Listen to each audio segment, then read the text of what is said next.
So who is more profitable, a Canadian owner-operator or a US owner-operator? So in this video, we're gonna dive deep into both of their paychecks. We're gonna go over a Canadian pay statement for an owner-operator, and we're gonna compare it to a US owner-operator pay statement. Now, both of these drivers work in our lease purchase program. One works for ET Transport here in Concord, Ontario. The second driver is in the lease purchase program in the US, working out of our Atlanta, Georgia terminal. So things to keep in mind is the pay structures are very different in Canada than they are in the US. So in Canada, we work on a per mile basis, okay? So the owner operator gets $1.55 per mile. And in the last pay that we're going to be comparing, the fuel surcharge was 15 cents in Canada. So in Canada, the owner operators or lease operators, they get paid per mile for every single mile that they do, both empty and loaded miles. This is very common here in Canada, where the driver does not pay for the plates, the driver does not pay for their insurance, not for their trailer, not for their tolls, the bridges. All on-road expenses are covered by the company. The owner-operator simply pays for his fuel, and that's about it. In the US, pay structures are completely different for owner-operators and lease operators. Everything US works on a gross revenue split. Very, very common in the US I saw is 88-12 or 85-15. Now, 85-15, the owner-operator gets to keep 85% and the company keeps 15% of the gross revenue, but the owner-operator pays for their insurance, for their plates, for their tolls, their bridges, all on-road expenses. For the trailer, the driver pretty much pays for everything. Now, our pay structure in the US is a little bit different. We pay 75-25 split, and the company pays for your insurance and the company pays for your trailer. So there's no deduction for insurance and no deduction for a trailer. So now that you know the pay difference, let's get into those pay statements. So I took the exact identical mileages for the Canadian driver and the US driver. So both drivers did 12,482 miles for the month. So first we're gonna go over the Canadian driver's pay statement. Then we're gonna be going over the American lease operator's pay statement, and then we're going to be converting the Canadian dollars into US dollars and getting the actual value of how much the Canadian driver made versus how much the US driver made. So let's get into it. All right, first up, the Canadian owner operator. Let's have a look. So this pay statement is for the Canadian owner operator. So this pay statement is for 15 days. We're going to tally up the bottom. We're going to multiply it by 2 to get the monthly revenue. Okay, so let's get started. I mean, you can see here that the driver grossed out $9,976. Now that's for his mileage pay. Next line item is the fuel surcharge. So 15 cents per mile is what we pay in fuel surcharge for the Canadian drivers. So 6,421 miles, multiply that by 15 cents. Fuel surcharge is $963. Now, $10,939 is what the driver grossed out. And then we get into his deductions. The driver has a truck lease.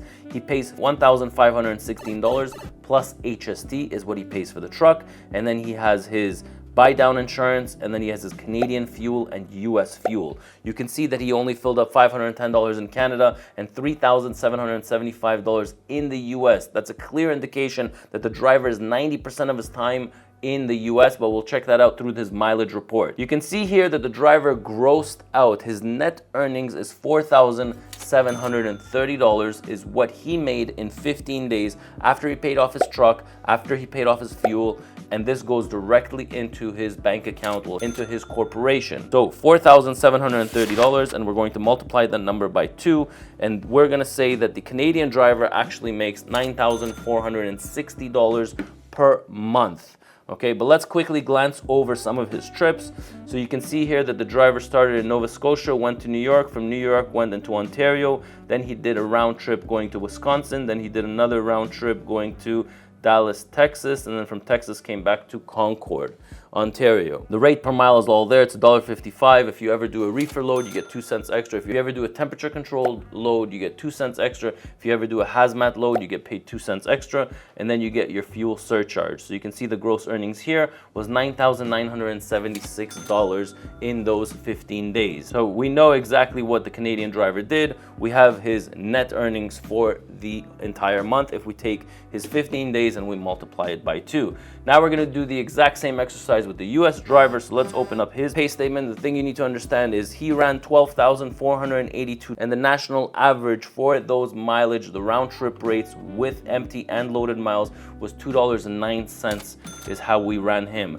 Total gross earnings for the month was $26,459. Now we have his gross earnings. Let's look at his deductions. So like we said, ET Transport deducts 25% because we supply the dispatching, we supply that trailer, and we supply the insurance. Why did we take the insurance on ourselves? Because I truly believe that owner-operators in the US, they don't need to take the entire burden on themselves. I truly believe that a company should be responsible for something. So when they take the trailer on themselves and their insurance on themselves, then they are pressured for mileage for the driver in order to supply the mileage for the driver. So I, as an owner of a company, will definitely come up to my dispatcher if the driver is not driving, over 9 or 10,000 miles, because we're paying for the insurance and we're paying for that trailer. So not everything falls on the owner operator. And a lot of other companies, when I interviewed hundreds of drivers, the problem that they had was they were responsible for everything and the company was not responsible for anything.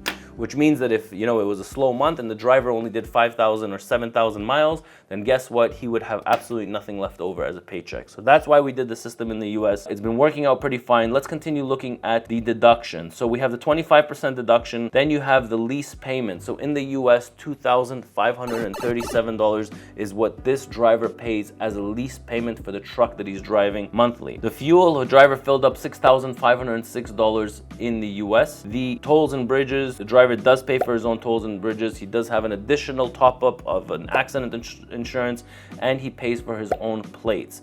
Total deduction is $16,350. Net pay $10,099 for the month, and if we compare it for the 15 days, we have $5,049.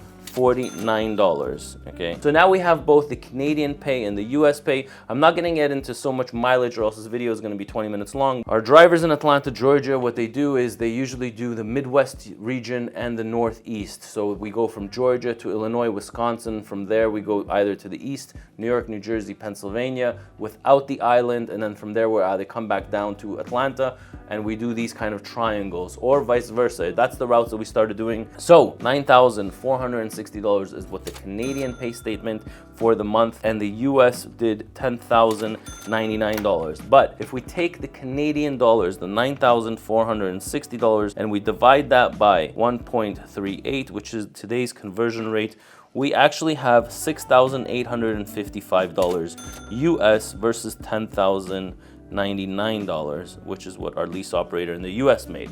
So you can see there's a big difference between what a Canadian owner operator makes versus what a US owner operator makes. Now I want you guys to understand that 80% of the time, an owner operator here in Canada that does cross border, which is the majority of the drivers here, 80% of the time is actually spent in the US, paying in US dollars for fuel, paying, I would say, for their coffee or for the truck stops, or when they're getting food. It's all in US dollars, but their paycheck is in Canadian dollars, and they're constantly doing exchanges between Canadian and US dollars. Now remember that this is only gross earnings, which means that both drivers in both scenarios are under a lease purchase program. Now I've done a few videos on this, when you should and when you should not become a lease operator. So I truly believe if you have good credit and if you're able to come up with the big down payment that the dealerships want, you should definitely buy your own truck from the dealerships. If your credit is not the greatest and you're not able to come up with such a big down payment, a lease purchase program might be the way for you to go. But remember, there are some horrible lease